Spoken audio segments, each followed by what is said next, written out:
उत्सव की परंपरा में गौरी पूजन का उत्सव भी एक महत्वपूर्ण उत्सव ही है। और इस उत्सव की शुरुआत पहले दिन शुभ मुहूर्त पर इन मूर्तियों की स्थापना के साथ होती है।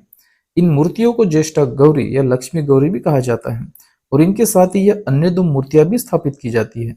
स्थापना के दूसरे दिन इन मूर्तियों के सामने ढेर सारे पकवान रखकर और दरवाजा बंद करके उन्हें एकांत में रखा जाता है और फिर उसके अगले दिन गौरी पूजन उत्सव का समापन हो जाता है। इस तरह से गौरी पूजन के उत्सव का स्वरूप है।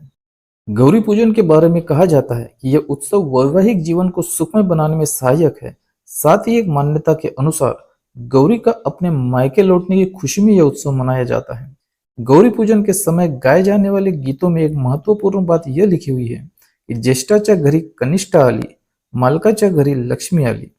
और इस तरह से गौरी पूजन के बारे में अलग अलग स्रोतों में जानकारियां उपलब्ध है, मगर यह उत्सव मनाने के पीछे का जो सत्य इतिहास था वह इतिहास समय के साथ धूमिल हो गया है और उस इतिहास की जगह मान्यताओं ने ले ली है। इसलिए ही हमें फिर से इन मान्यताओं, परंपराओं, लोकगीतों और पौराणिक कथाओं को आधार बनाकर गौरी पूजन का उत्सव मनाने के पीछे के सत्य इतिहास को ढूंढना होगा।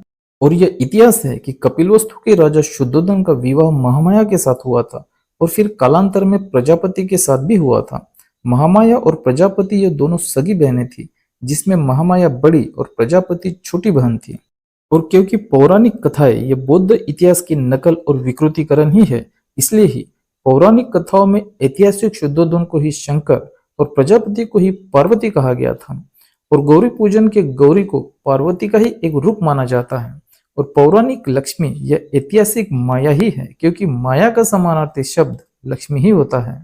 और इसलिए ही गौरी पूजन में जिन दो देवियों की स्थापना की जाती है, जिन्हें ज्येष्ठा गौरी या लक्ष्मी गौरी कहा जाता है, असल में वह ज्येष्ठा या लक्ष्मी या महामाया है, तो गौरी या पार्वती या प्रजापति ही है। और गौरी पूजन का उत्सव असल में महामाया की छोटी बहन प्रजापति का शुद्धोधन के साथ विवाह होने की खुशी में मनाए जाने वाला उत्सव ही है। और यह बात मान्यताओं, गौरी पूजन में गाए जाने वाले गीतों और गौरी पूजन का उत्सव जिस तरीके से मनाया जाता है उससे भी साबित हो जाती है। गौरी पूजन के उत्सव के बारे में जो कहा जाता है कि यह उत्सव वैवाहिक जीवन को सुखमय बनाने में सहायक है, यह बात इसलिए ही कही जाती है क्योंकि गौरी पूजन यह उत्सव शुद्धोधन और प्रजापति के विवाह की खुशी में मनाया जाने वाला उत्सव ही है। गौरी पूजन के समय में गाए जाने वाले गीत में जो एक महत्वपूर्ण बात लिखी हुई है कि ज्येष्ठाच्या घरी कनिष्ठा आली, मालकाच्या घरी लक्ष्मी आली, इस बात का सही अर्थ यह है कि ज्येष्ठा यानी ही बड़ी बहन महामाया के घर में कनिष्ठा यानी ही छोटी बहन प्रजापति आई है। और कैसे आई है, तो शुद्धोधन के साथ विवाह करके ही आई है। और एक मान्यता के अनुसार गौरी पूजन का उत्सव गौरी का अपने मायके लौटने की खुशी में मनाया जाता है।